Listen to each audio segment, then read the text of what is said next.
حضرت انس رضی اللہ تعالی عنہ ہیں کہ آقا کریم نے فرمایا صحابہ کل کے دن تم نے روزہ رکھنا ہے اور روزہ رکھ کے جب تک میں یہ نہ کہوں کہ افطار کر لو اس وقت تک افطار نہیں کرنا۔ صحابہ نے لبیک یا رسول اللہ کہا، یا رسول اللہ آپ کا حکم کل روزہ رکھنا ہے تو ہم روزہ رکھیں گے۔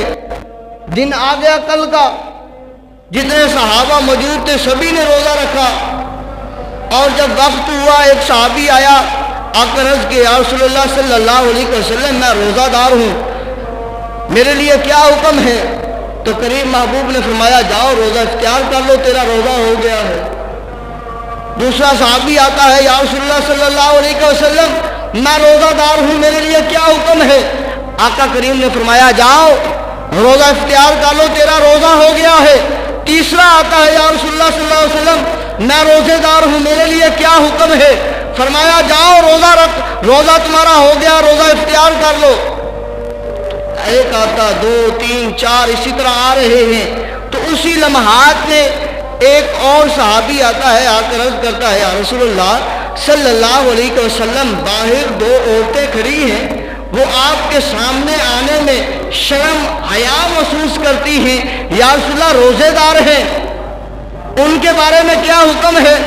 تو کریم نبی نے جب اس کی یہ بات کو سنا تو کریم رحمت للعالمین نبی نے اپنا چہرہ انور مبارک دوسری طرف پھیر لیا۔ پھر اس نے عرض کیا کہ یا رسول اللہ صلی اللہ علیہ وسلم باہر دو عورتیں کھڑی ہیں، روزہ دار ہیں، آپ کے سامنے آنے میں شرم و حیا محسوس کرتی ہیں، ان کے بارے میں حکم کیا ہے؟ تو کریم نبی نے رحمت للعالمین نبی نے اپنا چہرہ انور مبارک دوسری طرف پھیر لیا، حتیٰ کہ تیسری مرتبہ یہی ہوا۔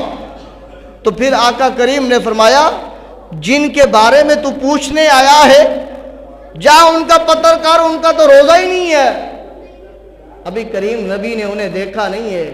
یہاں پہ محبوب کے علم کی بھی بات ہوتی ہے، عظمت کی بھی بات نکلتی ہے، شان کی بھی بات نکلتی ہے، مقام و رفعت کی بھی بات نکلتی ہے کہ محبوب نے دیکھا نہیں ہے۔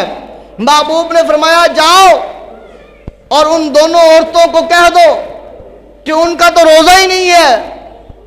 گیا صحابی رسول اور جا کر کہا، انہوں نے کہا کہ واللہ با خدا ہمارا روزہ تھا، ہم نے روزہ رکھا ہے۔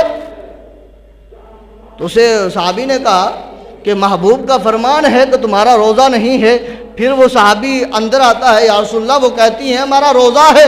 تو کریم نبی نے فرمایا جاؤ دو پیالے لے جاؤ، اور ایک پیالہ اس ایک عورت کے منہ کے سامنے کرو اور دوسرا دوسری کے، اور اسے کہا اس میں کیا کرو، الٹی کرو۔ جب انہیں کہا گیا تو انہوں نے الٹی کی، تو صحابہ نے دیکھا اس میں خون کے لوتھڑے تھے، گوشت کے ٹکڑے تھے۔ محبوب علیہ السلام نے فرمایا صحابہ دیکھو انہوں نے روزہ رکھا تھا حلال کردہ چیزوں سے جو اللہ نے حلال کی ہیں، انہوں نے اس کا اختیار کیا، اس کو توڑا حرام کردہ چیزوں سے۔ یا رسول اللہ کن چیزوں سے؟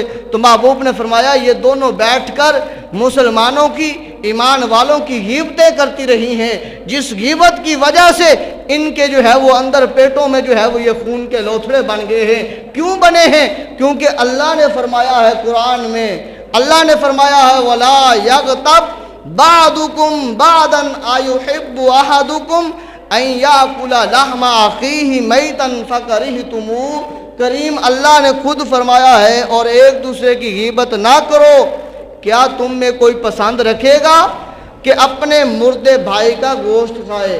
تو یہ تمہیں ناپسند ہوگا۔ فرمایا کہ یہ جو غیبت کرنا ہے گویا اپنے مردے بھائی کا گوشت کھانا ہے، یہ اتنا بڑا گناہ ہے۔